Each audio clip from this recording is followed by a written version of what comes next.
Hey guys, welcome back to my YouTube channel, Silhouette of Beauty. I hope you guys are doing amazing. Today we're back with another video. If you're new to my channel, please join the family. Make sure you subscribe. So we're back again with our academic series, all things academics, all things excellence. You already know the vibes, period. Today we are talking about all things organization, revision timetables, to being organized, to just everything. We are going to be talking about it in detail, and I'm here to serve you. I'm here to help you. I'm rooting for you. I want the best for you, and I'm just here to be that big sister, you know, the big sister that you wish you had or you never really had, or just to tell you the things that, you know, she wishes that she knew. So yeah, I don't know when you're watching this, but at some point you will realize in your A-level journey, in your sixth form journey, that you need to be organized. You need to be on top of your work. You don't want to be falling behind. You need to have a study revision timetable that is going to help you to do that. You need to know how many hours are you putting in to your subjects outside of class time. You need to know these things. These are very helpful, and these will help us achieve the best grades possible. That's what we want, right? We're not settling for average grades on this channel. All things excellence, and us on what? Period. So I'm going to tell you how to make a revision timetable. This is just your average, your basic revision timetable. And then I'm going to show you and tell you how to do an in-depth, detailed revision timetable for your exam. So this would be March time that you would have to make this. So they say that you are meant to be spending 4 hours per subject outside of class time. That's what they say. Me personally, I did 6 to 10 hours.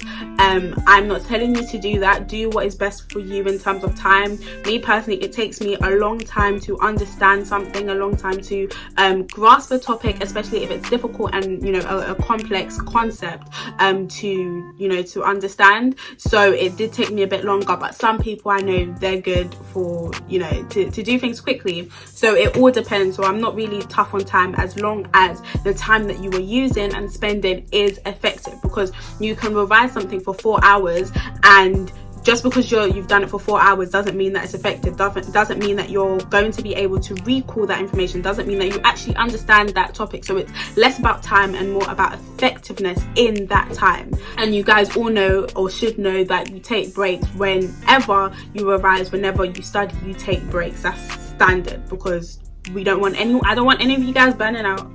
Okay, so I'm going to show you a picture of my timetable, and I'm just going to take you through it. What I personally did for each subject in a week, I was revising 6 hours outside of class time and outside of study period time on these subjects. And on my weakest subjects, I was studying 8 hours outside of class time. And it looks intense, but I'll break it down with you. So I just had the layout of my week, and I know, okay, on Monday I am doing psychology and I'm doing sociology. So where you see I have M in the corner and AS after school, the M actually stands for in the morning and AS actually stands for after school. So in the morning I would do psychology for 2 hours, and then do whatever work I needed to do throughout the day, my study periods or whatever. After school, when I go to the library, I was studying sociology for 2 hours. So this is recalling information, this is studying information.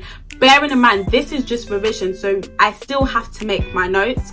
I still have to make my notes, but this isn't including making my notes. This is, you know, going through the information, because some people consider writing notes as their revision. For some people, that's how they are able to understand information and learn information. For me personally, they're two separate things. Writing information is one thing. Sitting down and understanding the information, reading over the information, and, you know, being able to recall the information, all of that is a separate thing for me personally.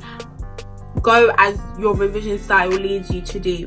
But I just wanted to show you that this was my revision timetable. So you need to know how many hours you are spending on each subject. So this will help you to become disciplined, because once you get into the routine of it, when you feel like not doing it, because you've become so accustomed to it, you have to do it. Your body will tell you to do it. And also it just helps you to be organized, because you know you're actually studying work. Because I know that sometimes during A levels it can feel like you're not putting in enough, or sometimes, I don't know, it can just feel like you're not doing enough. But this will really help you, because you have have, you know, what you're doing out laid in front of you, and you know how much time you were spending, and it's just such a useful thing to do. The reason why, so it looks like I studied 5 A levels. I studied philosophy and ethics, but it's split into 3, so it basically is 5 A levels. I just don't get 5 qualifications side.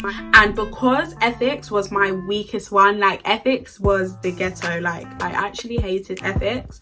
I would spend 8 hours on it, and yeah, you can just see my revision timetable. So this is what I did, this is what it looked like, and this is how I stayed organized, because I'm effectively managing my time. I'm effectively, you know, revising, and I've done it. I've even separated it to help me with my recall. So look, psychology is on a Monday, then the next time I revise it's on a Wednesday, then the next time I revise it's on a Sunday. So this will really strengthen my retrieval and just help me just strengthen that area and help me to be able to recall information, because I've spaced it out.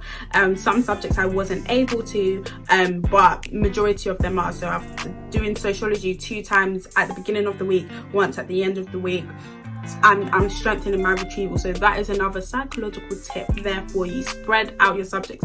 Don't revise, you know, for example, psychology Monday, Tuesday, Wednesday, and then the next time you study it, it's on the Monday again. No, space it out, spread it out, and this will really, really help you. Now on to the serious stuff, your exam revision timetable. This is so crucial. Like, I can't even emphasize how crucial it is to have a revision timetable for mentally, so you're not overwhelmed and you don't know, oh my gosh, do I know this, do I not know this? That's helped me. As stressed as I was, because during exam season a lot of people are stressed, I was stressed off my head. This helped my well-being, because okay, I know this is what I'm doing, this is what I haven't done, okay, I know this topic in depth, I don't know this topic in depth. This is going to save your life, right? So you've got to listen. If you've got a notepad out, take notes, whatever, make sure you incorporate this in. What I'm about to show you, this is for your exams, okay? So when you do your mocks, when you have your actual exam, this is how I personally did it, what helped me stay sane. So as you can see, this is covering all of February and the first week of March. So what I have done to ensure that I know what I'm studying is I've put the topics of individual subjects. Guys, you need to do this. So you can't just be putting, for example, psychology. You can't be putting, for example, sociology. You need to put the topics of what you are studying inside of your timetable, so you know I've covered all of this. So let me give you an example. In psychology, we study schizophrenia, but there are 6 individual topics in schizophrenia. As you can see, I'm studying 2 topics from the 6 topics that are included each day. I don't know why there's 4. Maybe I was tired, I don't know, but that is what I have done. So then that week I will know I have completed schizophrenia. That is what I have revised for my exam. Then we go on to week 2. I'm gonna just briefly go through some of them. I won't go through everything, but you can see everything that is on there. So ethics, as you can see, on Monday I'm doing utilitarianism, I'm doing euthanasia, I'm doing situation ethics, I'm doing natural law, that's what NL stands for, and Kant, I'm doing meta ethics.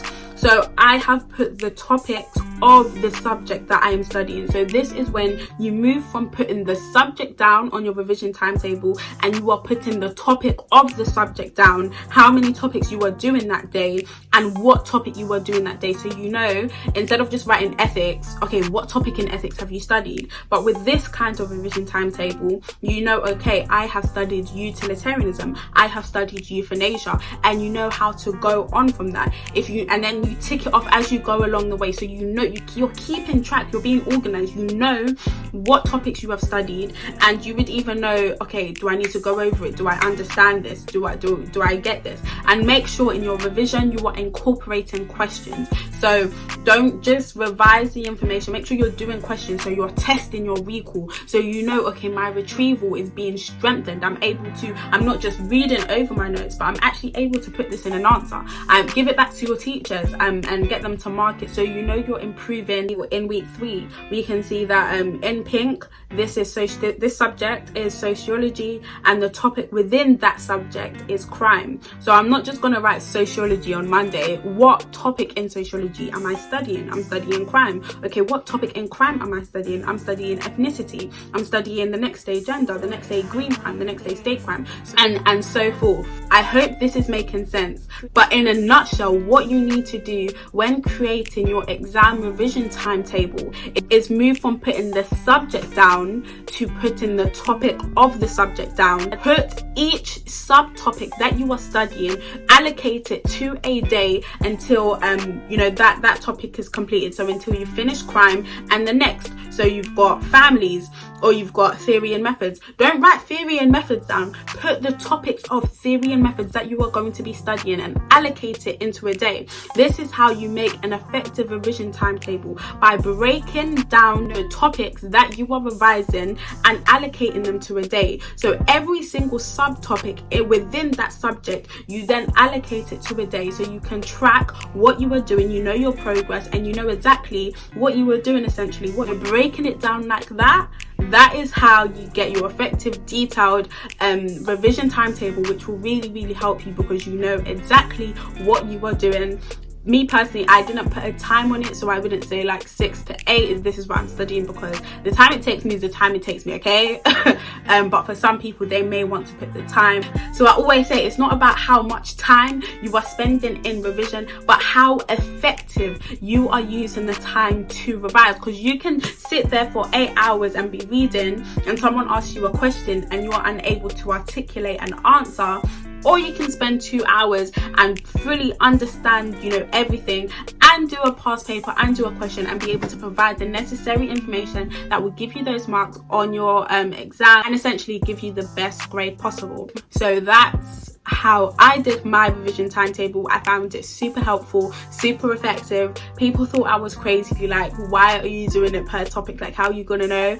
But I'm telling you, it helped me, because I know exactly what I've covered for the exam. Because I found, when it got to exams, it's like, oh my gosh, there's so much to do, like I don't know where to start, or like, how do I know that I've done this and done that? If you do your timetable this way, it will truly help you know what you are doing. And if you ever need to go over, recover the work, re-revise it, go ahead. But it helped in terms of time as well, because that was my thing as well. It's like, oh my gosh, like I've got 1 month left, I've got 2 months left. But when you schedule it like that, okay, I've set everything out, and if I follow this and if I'm disciplined in this routine, then I will finish and learn and revise everything I need to know by this date, by my exam, and I'm good to go. I would have left 3 weeks to just do exam questions, to do past papers. I would have left 3 weeks. So all of that time, this is me personally, do what your revision style leads you to do, as I've said. But I would have just been reading over my notes, proper understanding it, and then 3 weeks, no revision, no books, no reading over your notes, questions, boom, boom, boom. That's how I was going to do it. But yeah, and I found it really effective. Like, it really helped me. So I'm just praying that this is helpful to you guys. And yeah, please let me know what you think. Please share down below any effective tips that you have to help students. I want to create a community where we can all help each other, because that's what it's about. It's not just about succeeding alone, but bringing people with you and helping other people get through their journey to success too in academics. So down below, feel free to help each other, all of that. Anything useful, just leave it in the comments, please. It will really help and bless someone and serve them in some way or the other. So yeah, thank you guys so much for watching, and I will see you guys in my next video. Bye guys.